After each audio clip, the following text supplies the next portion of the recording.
Hi friends, this is Venkatesh Devasani.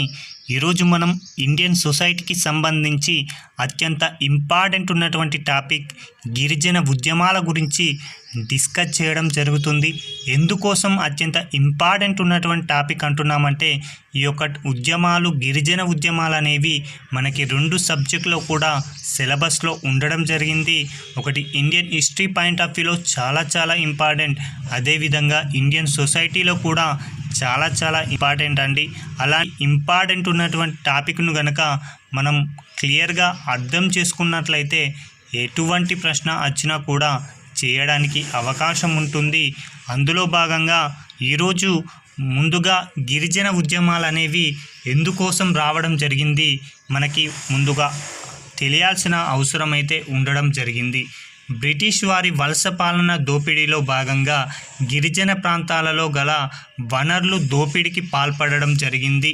అదేవిధంగా గిరిజన సంస్కృతి మరియు వారి యొక్క జీవన విధానంలో పాలకుల యొక్క జోక్యం చేసుకోవడం, గిరిజనుల యొక్క భూమిని అన్యాక్రాంతం చేయడం వలన ఈ యొక్క గిరిజన ఉద్యమాలు అనేవి రావడం జరిగిందని గుర్తుంచుకోండి. అందులో భాగంగా ఈరోజు మొదటి ప్రశ్న 2011 జనాభా లెక్కల ప్రకారం భారతదేశ జనాభాలో గిరిజనుల జనాభా ఎంత శాతం కలదు అని అడుగుతున్నారండి.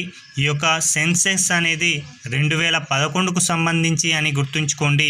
2011 జనాభా లెక్కల ప్రకారం భారతదేశంలో గిరిజన జనాభా శాతం 8.5%గా ఉండడం జరిగింది. చాలా ఇంపార్టెంట్. భారతదేశంలో గిరిజన జనాభా శాతం 2011 లెక్కల ప్రకారం 8.5% అని గుర్తుంచుకోండి. అదేవిధంగా భారతదేశంలో దేశవ్యాప్తంగా రాష్ట్రపతి గారు ఆర్టికల్ 342 క్లాజ్ 1 ప్రకారం నేటి వరకు గుర్తించినటువంటి గిరిజన తెగలు ఎన్నున్నాయి అంటే 730 గిరిజన తెగలనైతే గుర్తించడం జరిగింది. ఈ యొక్క 730 గిరిజన తెగల్లో అంతరించడానికి సిద్ధంగా ఉన్న అంటే పర్టిక్యులర్లీ వల్నరేబుల్ ట్రైబల్ గ్రూప్ కింద 75 గిరిజన తెగలనైతే గుర్తించడం జరిగాయి. ఇవి త్వరలోనే అంతరించడానికి సిద్ధంగా ఉండడం జరిగాయని గుర్తుంచుకోండి.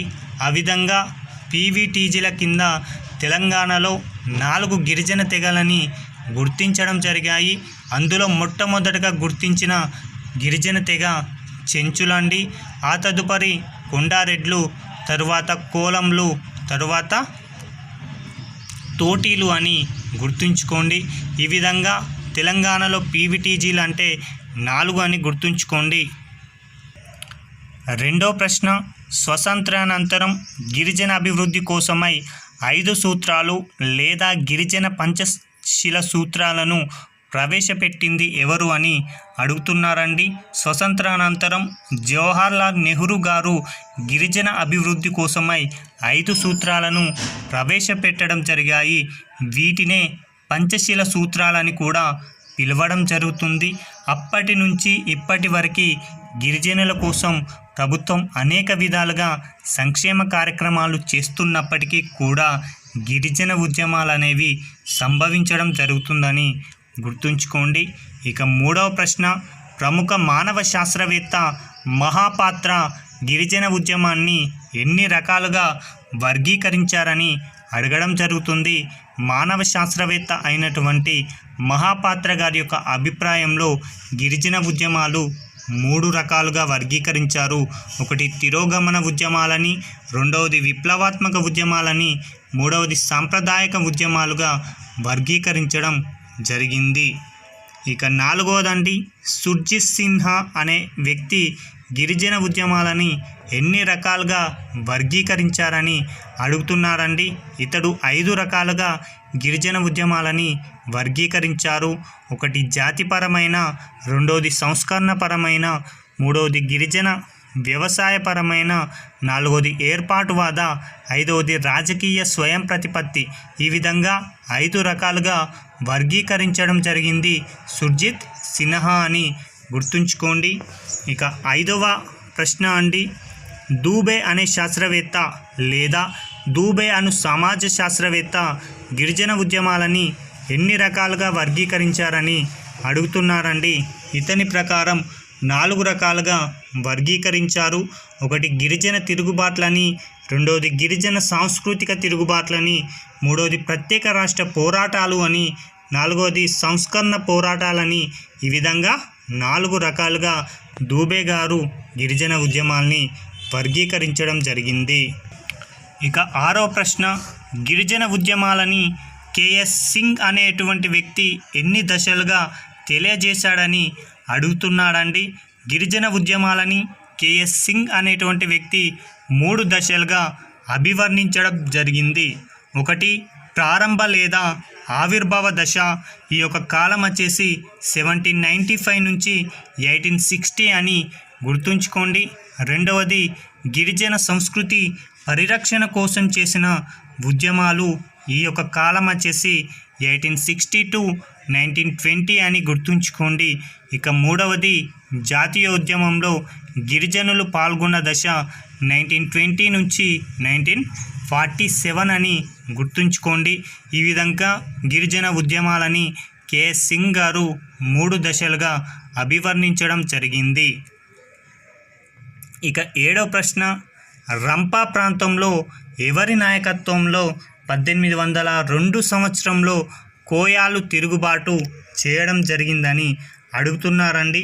అసలు రంపా అనేటువంటి ప్రాంతం ఏ రాష్ట్రానికి సంబంధించిందో మనకు తెలియాలి. కాబట్టి ఆంధ్రప్రదేశ్ రాష్ట్రం, నాడు ఆంధ్ర కన్నా ముందు మద్రాస్ ప్రాంతంలో ఉండేది. అయితే రంపా ప్రాంతం ప్రస్తుతం అయితే తూర్పు గోదావరి జిల్లా చోడవరం తాలూకాకు సంబంధించి రంపా అనేటువంటి ప్రాంతంలో కోయాల తిరుగుబాటు అనేది జరిగింది. అలా ఆ తిరుగుబాటుకు నాయకత్వం వహించినటువంటి వ్యక్తి రాయభూపతి అని గుర్తుంచుకోండి. చాలా చాలా ఇంపార్టెంట్ అండి. రంపా తిరుగుబాటుకి నాయకత్వం వహించినది ఎవరు అంటే రాయభూపతి. ఆ తిరుగుబాటు ఎప్పుడు జరిగిందంటాడు? 1802 సంవత్సరం అని గుర్తుంచుకోండి.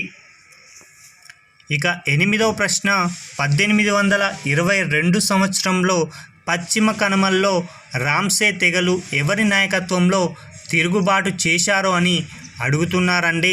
1822 సంవత్సరంలో పశ్చిమ కనుమల్లో రామ్సే తెగల వారు చిత్తర్ సింగ్ అనేటువంటి నాయకత్వంలో తిరుగుబాటు చేయడం జరిగింది. కాబట్టి అది ఏ సంవత్సరం అంటాడు? 1822. నాయకత్వం ఎవరంటే చిత్తర్ సింగ్ గారు. ఎక్కడ తిరుగుబాటు చేశారంటాడు? పశ్చిమ కనుమలు. అదేవిధంగా ఏ తెగలు వారంటాడు? రామ్సే తెగలని గుర్తుంచుకోండి. ఇక 9వ ప్రశ్న, 1831 సంవత్సరంలో బుద్ధో జగత్ నాయకత్వంలో తిరుగుబాటు ఏ ప్రాంతంలో జరిగిందని అడుగుతున్నారండి. బుద్ధో జగత్ నాయకత్వంలో జార్ఖండ్ ప్రాంతంలో ఉన్నటువంటి ఖోల్ తెగవారు 1831 సంవత్సరంలో తిరుగుబాటు చేయడం జరిగింది. కాబట్టి ఎగ్జామ్ పాయింట్ ఆఫ్ వ్యూలో బుద్ధో జగత్ నాయకత్వంలో తిరుగుబాటు ఎవరు చేశారు అని, ఎక్కడ చేశారని అడగడానికి అవకాశం ఉంది. లేదా బుద్ధో జగత్ నాయకత్వంలో కోల్ తెగవారు ఏ సంవత్సరంలో తిరుగుబాటు చేశారని కూడా అడగడానికి అవకాశం ఉంది. కాబట్టి గుర్తుంచుకోండి.